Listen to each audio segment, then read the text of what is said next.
Tani do të shkojmë tek një studim I fundit I bërë për COVID-19 që ka të bëjë me syzet. E di që në përshtypjen e parë nuk kuptohet në fakt ku qëndron lidhja, duke qenë se deri më tani na është kërkuar larja mirë e duarve dhe mbajtja e maskës. Sidomos mbajtja e maskës që është një rregull me të cilin po mësohemi të jetojmë, për të ruajtur pra frymarrjen tonë dhe atë çka ne nxjerrim dhe për të ulur mundësinë e infektimit apo marrjen e virusit.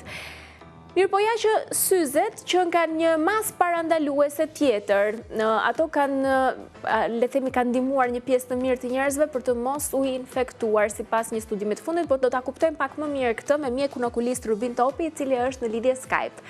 Mirëmëngjes. Mirëmëngjes, përshëndetje. Faleminderit doktor që jeni me ne për të na sqaruar pak këtë, le të themi, këtë studim dhe për të kuptuar vërtet mund të shpëtojmë ne, mund ta ndihmojmë veten tonë për të mos u infektuar duke mbajtur syzet? Faleminderit për ftesën. Tani natyrisht studimi është një kuriozitet, mund të them, për gjithë, jo vetëm për ne si mjek, por në fakt nuk është një surprizë sepse në fakt, konkluzioni I këtij studimi është shumë I logjikshëm. Pra, në çfarë kuptimi?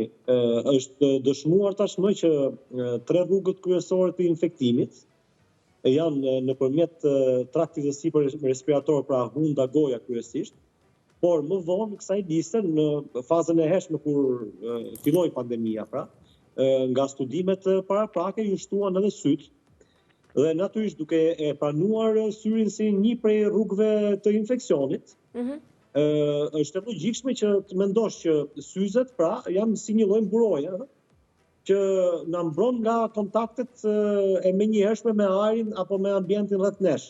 Kështu që duke shërbyer kjo si një mburojë fizike, le të themi, natyrisht që është si maska për gojën, syzet janë për syrin, pra mbrojnë nga kontakti me aerosolin, pra me sprëklat, të cilat dihet që janë edhe faktor numër 1 të infeksionit.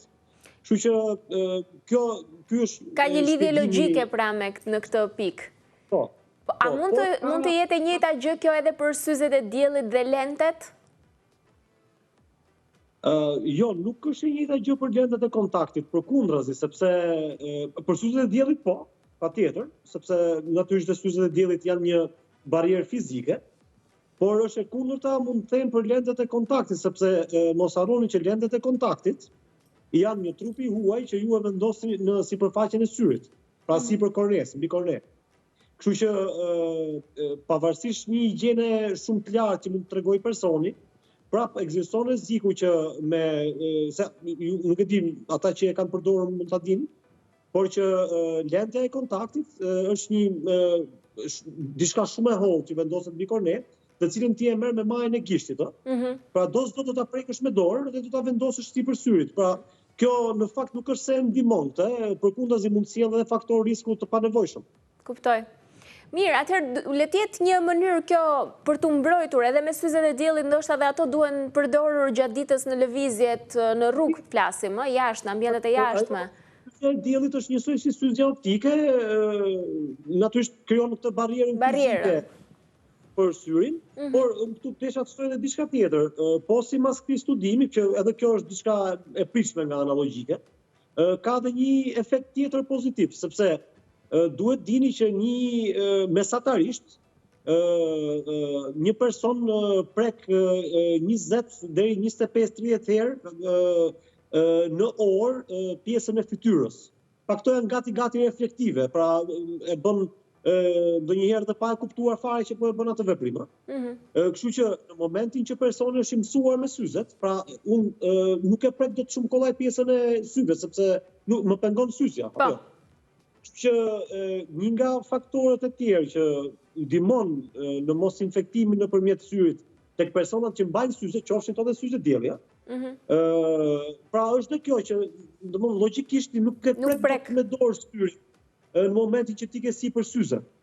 Kështu që të ndihmon që të shmangësh prekjet e fytyrës dhe të syve konkretisht, se maska po nuk na lë që të prekim pjesën e hundës dhe të gojës, kurse syzet do na ndihmonin mos preknim syt dhe në këtë formë neve mbrojmë ato mënyrat që na infektojnë, janë ato portat e hapura.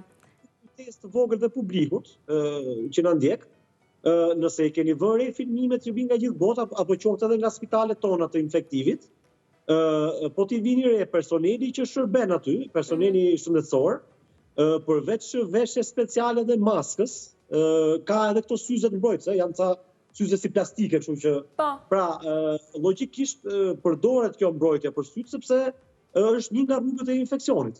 Mendoni, doktor, se duhet jetë ashtu si maska për pjesën e hundës dhe të gojës edhe përdorimi i syzeve në një farë mënyre e një masë që ne duhet ta zbatojmë? Në mos e detyrueshme, të paktën e këshillueshme? Shikoni, kjo maksimumi mund të jetë këshillueshme, por është e pamundur të bëhet me detyrim, sepse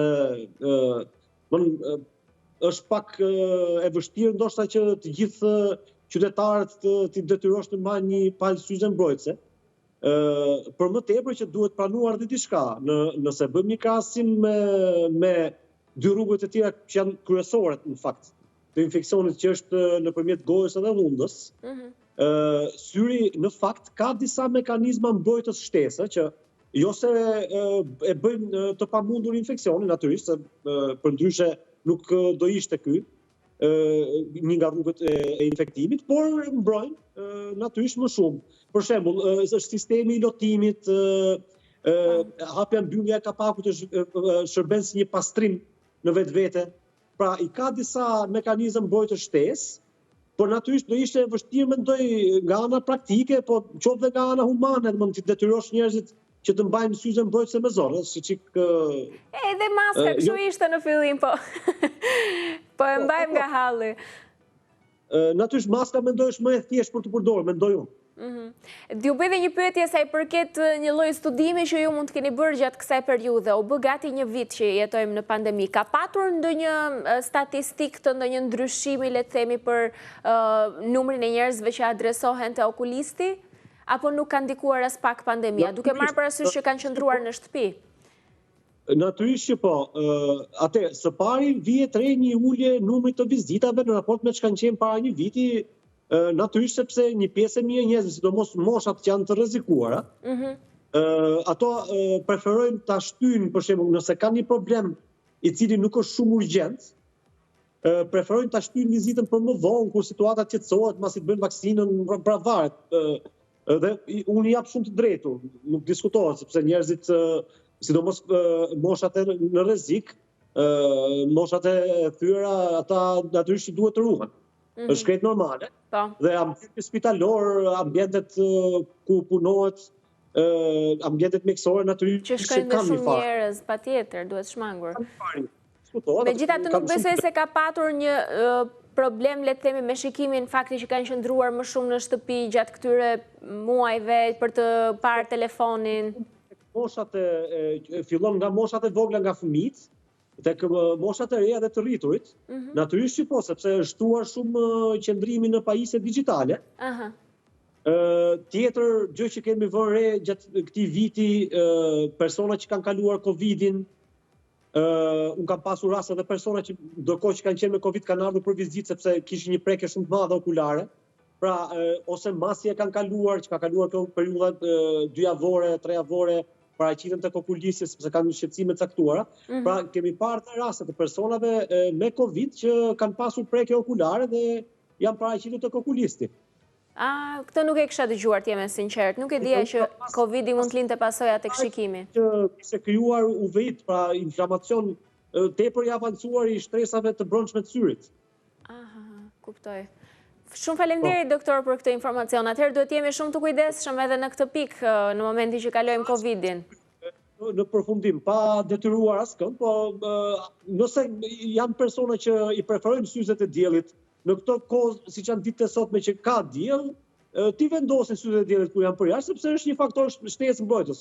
Kjo është. Po. Shumë faleminderit. Ishte kënaqësi që ta konfirmonim së bashku nga një mjek okulist këtë studim dhe të kuptonim edhe logjikën e së gjithës. Faleminderit shumë, doktor Topi. Faleminderit. Kjo ishte të dashur miq, ky ishte takimi i sotëm. Uroj të jeni kënaqur në shoqërinë tonë. Do të shihemi sërish nesër në Rrezet Dielli. Ditë të mbarë të bukur për të gjithë.